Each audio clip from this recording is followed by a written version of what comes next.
Puasa sebentar lagi tiba, kurang lebih durasinya 1 bulan penuh. Dan momen kayak gini biasa ditanyakan para investor atau trader.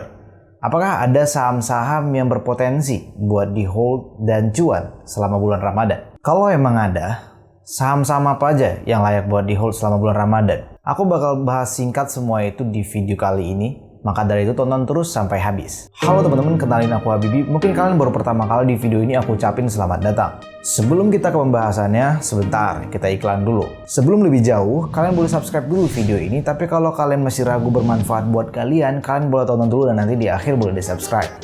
Kita udah tahu, kalau selama bulan Ramadan atau bahkan sampai Lebaran Idul Fitri, biasanya konsumsi masyarakat bakalan meningkat tanpa perlu aku kasih data ke kalian.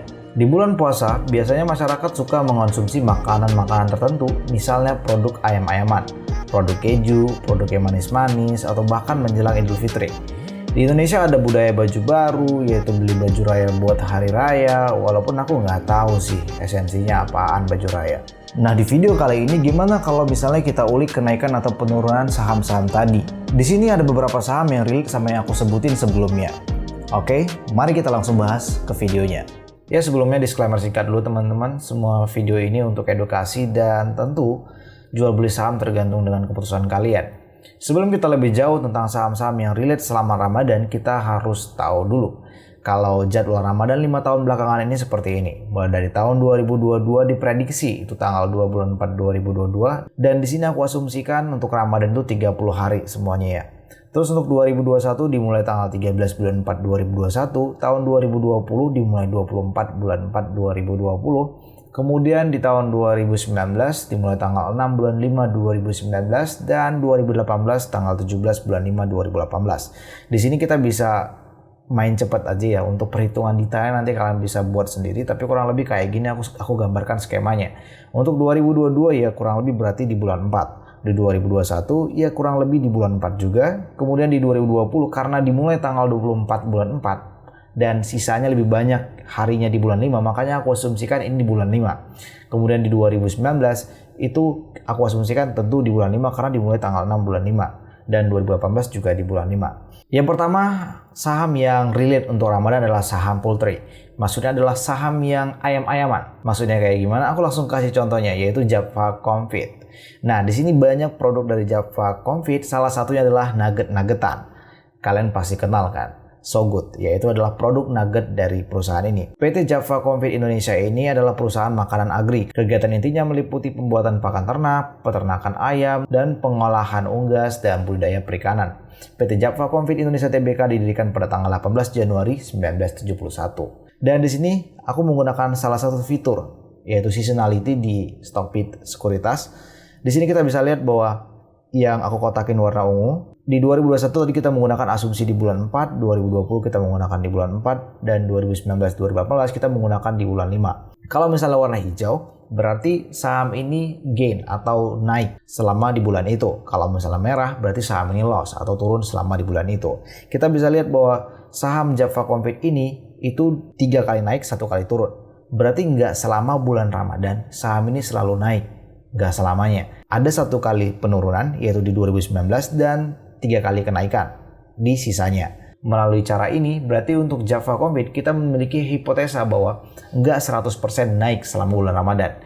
Coba kita bahas ke saham selanjutnya buat menghasilkan kesimpulan yang lebih baik lagi. Yang kedua, kita masih di saham-saham poultry, yaitu saham ayam-ayaman, yaitu menggunakan saham Malindo Feedmill atau dengan kode saham MAIN. Salah satu produk perusahaan ini adalah Cikiwiki, dan ini juga nugget. Jadi PT Malindo Feedmill ini bergerak di industri pakan ternak dan peternakan anak ayam.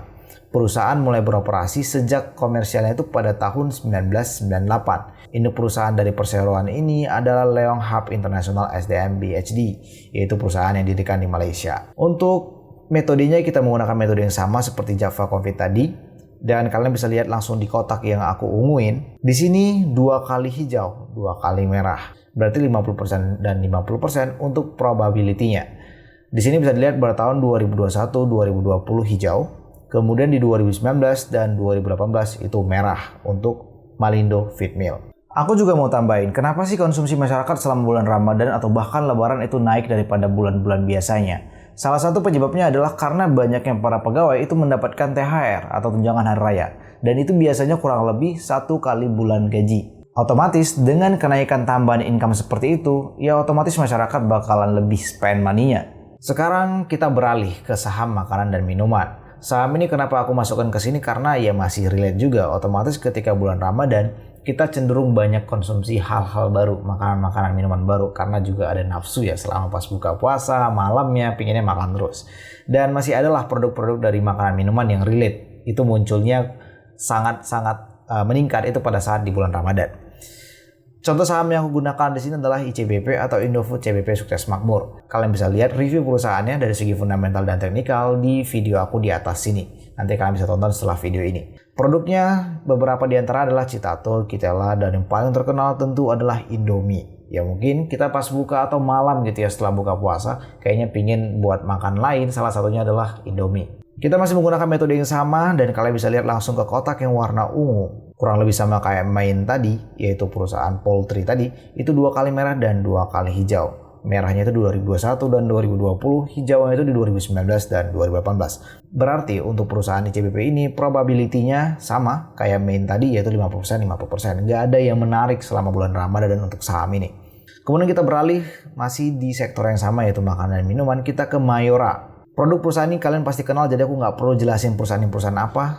Produknya diantaranya adalah Kopiko, terus juga ada Roma Kelapa, terus juga ada Energen. Ya mungkin Energen ini malah bertambah gitu ya konsumennya ketika di bulan Ramadan. Contohnya untuk sahur, ya bisa jadi karena belum merasa kenyang gitu ya, ditambah lagi dengan Energen. Dan masih banyak lagi produk dari perusahaan ini. Dengan metode yang sama, kalian bisa langsung ke kotak yang warna ungu. Di sini bisa dilihat bahwa 2 kali hijau dan 2 kali merah. Berarti probability-nya 50% juga. Setelah kita ke saham-saham poultry, terus saham makanan dan minuman, sekarang aku mau bawa kalian ke sektor lainnya yaitu perdagangan retail. Siapa yang nggak tahu kalau misalnya ada budaya Indonesia itu yang unik adalah baju raya. Kalian pasti pernah kan beli baju raya. Nah, contoh perusahaan-perusahaan yang menyediakan opsi untuk baju raya adalah Matahari atau LPPF. Dan ini perusahaan yang terkemuka juga untuk perdagangan retail. Untuk produknya banyak sekali, barang konsinyasi di sini aku nggak perlu jelasin lagi ke kalian. Kalian sudah tahu dan pernah mungkin ke sini. Kalian bisa langsung ke kotak yang warna ungu dan ternyata hanya 1 kali hijau dan 3 kali merah. Jadi nggak ada yang unik selama bulan Ramadan juga di sini. Jadi sampai sekarang aku masih bingung sih saham-saham yang direkomendasikan, bahkan dengan thumbnail 100% menguntungkan. Kayaknya itu terlalu clickbait ya untuk ditampilkan. Dan sayangnya di sini untuk Matahari 1 kali hijau dan 3 kali merah. Kalian bisa tambah lagi time frame-nya misalnya 10 tahun. Tapi aku menggunakan data terkini aja karena biasanya dalam bursa itu, dalam investasi saham itu nggak bisa dipatok kalau kejadian masa lalu bakal terjadi di masa depan. Nggak bisa kayak gitu. Makanya aku menggunakan time frame yang kayak gini. Itu lebih dikit lagi 5 tahun. Kalau bisa cuma 2 atau 3 tahun. Karena bisa jadi terjadi perubahan perilaku para investor ke depannya. Semua analisa ini dilakukan hati-hati berdasarkan fundamental analisis dan bantuan-bantuan website lainnya. Semoga bisa bermanfaat buat kalian ya. Kalian bisa follow media kontenku untuk Instagram, kalian bisa follow di sini, dan di YouTube kalian bisa subscribe di sini. Itulah semua alasannya kenapa aku kurang suka investasi di momen-momen tertentu, salah satunya di momen Ramadan. Karena ya nggak pasti aja gitu.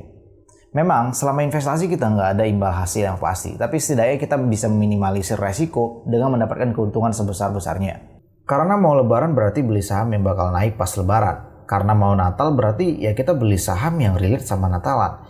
Ya karena peluangnya itu kecil dan nggak nentu aja gitu. Nggak ada hukum pasti dalam saham memang.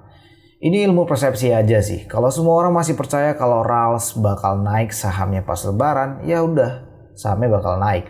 Begitu juga sebaliknya. Jadi saran aku buat kalian investor yang long term, gak ada gunanya mencari saham di momen tertentu kayak Ramadan kayak gini. Karena ya nggak pasti, dari track record dari histori saja imbal hasil selama bulan Ramadan juga belum tentu naik terus. Dari data histori saja kita nggak bisa mastiin buat masa depan, apalagi data historisnya itu nggak 100% gain selama bulan Ramadan. Tapi buat kalian yang mau trading hanya untuk sebulan, 2 bulan, ya saran aku jangan lupa pasang trading plan kalian, yang terutamanya stop loss kalian. Dan good luck buat di situ. Kalau kalian suka dengan video kayak gini, jangan lupa subscribe video ini, like, comment, dan share mungkin, supaya aku terus semangat buat upload konten baru berikutnya. Semoga kalian suka dan semoga bermanfaat buat kalian. Seperti biasa, semua keputusan investasi kembali ke teman-teman sesuai dengan profil resiko masing-masing. Semoga video yang aku buat kali ini itu bisa menambah wawasan kalian dan menambah referensi dalam berinvestasi kalian. Semoga kalian cuan, semoga bermanfaat. As always, semangat terus buat kalian.